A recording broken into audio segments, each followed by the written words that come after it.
हिंदी शिक्षा में आपका स्वागत है। आज का पाठ है साना साना हाथ जोड़ी। साना साना हाथ जोड़ी मधु कांकरिया द्वारा लिखित एक यात्रा वृत्तांत है। इसमें लेखिका ने पूर्वोत्तर भारत के सिक्किम राज्य की राजधानी गंगटोक तथा उसके आगे हिमालय की यात्रा का वर्णन बड़े रोचक ढंग से किया है। लेखिका हिमालय के सौंदर्य का अद्भुत और काव्यात्मक वर्णन करती है।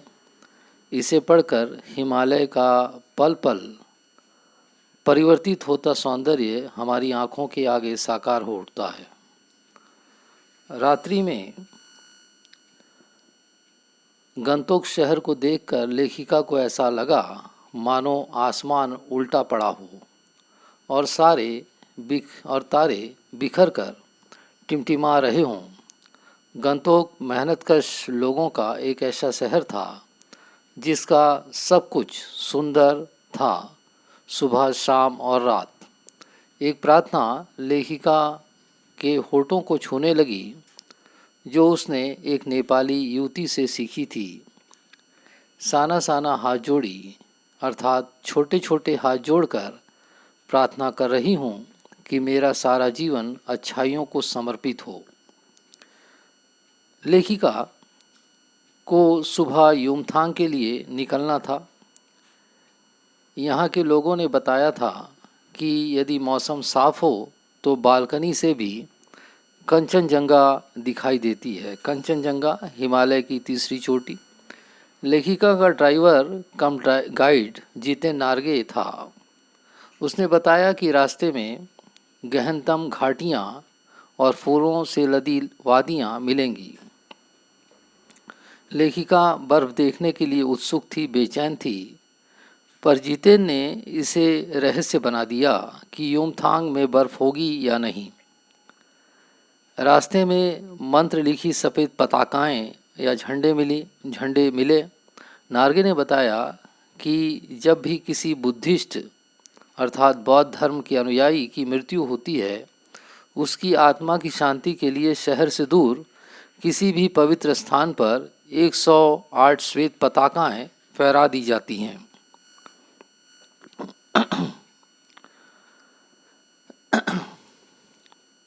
108 पताकाएँ फहरा दी जाती हैं। इन्हें उतारा नहीं जाता, ये धीरे धीरे अपने आप नष्ट हो जाती हैं। यदि कोई नया काम शुरू करना हो तो रंगीन पताकाएँ फहराई जाती हैं। एक स्थान पर जितेन नार्गे ने बताया कि इसका नाम कवि लॉन्ग स्टॉक है। यहीं गाइड फिल्म की शूटिंग हुई थी। एक स्थान पर एक कुटिया के भीतर एक चक्र घूम रहा था। इसे नार्गे ने प्रार्थना चक्र बताया।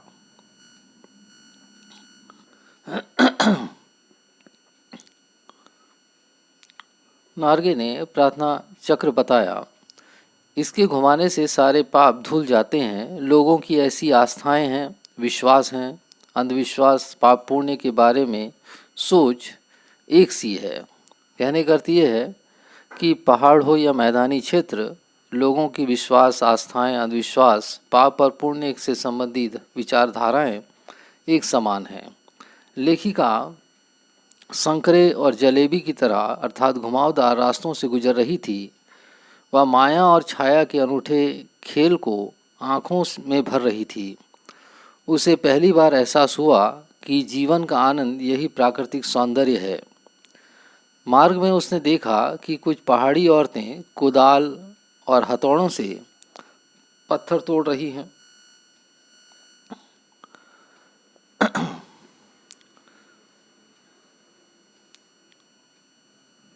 उनका काम खतरनाक था। जितेन ने उसे देश की आम जनता बताया। वे बहुत कम पैसे लेकर समाज को बहुत अधिक लौटा रही थीं। हेयरपिन बैंड के ठीक पहले एक पड़ाव में कुछ पहाड़ी बच्चे स्कूल से लौटते दिखाई पड़े।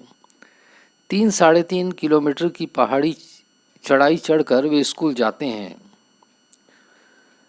ये बच्चे पढ़ते ही नहीं बल्कि अधिकांश बच्चे अपनी माँ के साथ मवेशी अर्थात जानवरों को चराते हैं, पानी भरते हैं, लकड़ियों के गट्ठर ढोते हैं।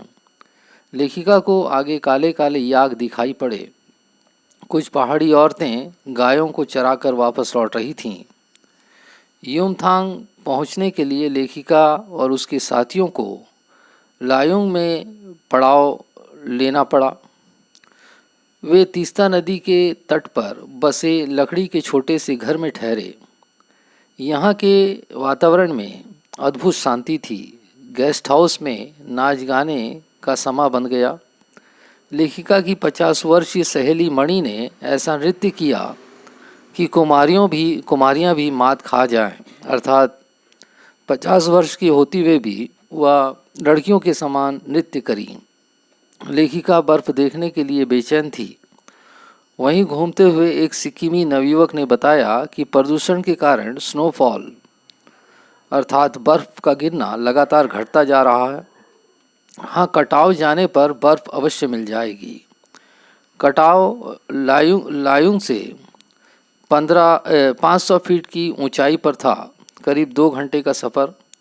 नार्गे ने उत्साहित होकर बताया कि कटाव हिंदुस्तान का स्विट्ज़रलैंड है, जबकि लेखिका की सहेली मणि ने उसे स्विट्ज़रलैंड से अधिक सुंदर बताया। वहाँ चारों ओर बर्फ बिखरी पड़ी थी। लेखिका को लगा कि ऐसे ही वातावरण में ऋषि मुनियों ने वेदों की रचना की होगी। मणि ने बताया कि ये हिमशिखर अर्थात बर्फ से ढके पहाड़ जलस्तंभ हैं। सर्दियों में बर्फ के रूप में प्रकृति जल संग्रह बर्फ के रूप में कर लेती है और गर्मियों में ये बर्फ शिलाएं पिघल कर जलधाराओं में परिवर्तित हो जाती हैं।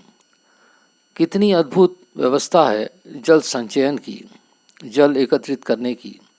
थोड़ा आगे बढ़ने पर बॉर्डर एरिया आया। थोड़ी दूरी पर चीन की सीमा है। वहाँ तापमान 0 से 15 डिग्री से नीचे था। वहाँ एक फौजी से पूछने पर उसने बताया, आप चैन की नींद सो सके इसलिए हम यहाँ पहरा दे रहे हैं। वहाँ पेट्रोल के सिवाय सब कुछ जम जाता है। लेखिका को जितेन ने बताया कि नेपाल में सेना और माओवादियों के बीच हुई मुठभेड़ में हजारों माओवादी मार डाले गए थे, पर क्या मजाल कि एक भी लाश सरकार के हाथ लगी हो। युमथांग में चिप्स बेचती सिक्किमी युवती से लेखिका ने पूछा कि क्या वह सिक्किमी हैं, तो उसने कहा, नहीं, मैं इंडियन हूँ। यह सुनकर अच्छा लगा। लौटती यात्रा में जितेन ने कई जानकारियाँ दी।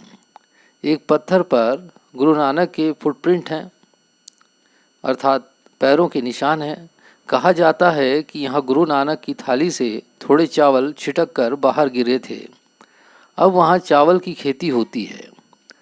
3-4 किलोमीटर के बाद के स्थान को खेदुम बताया।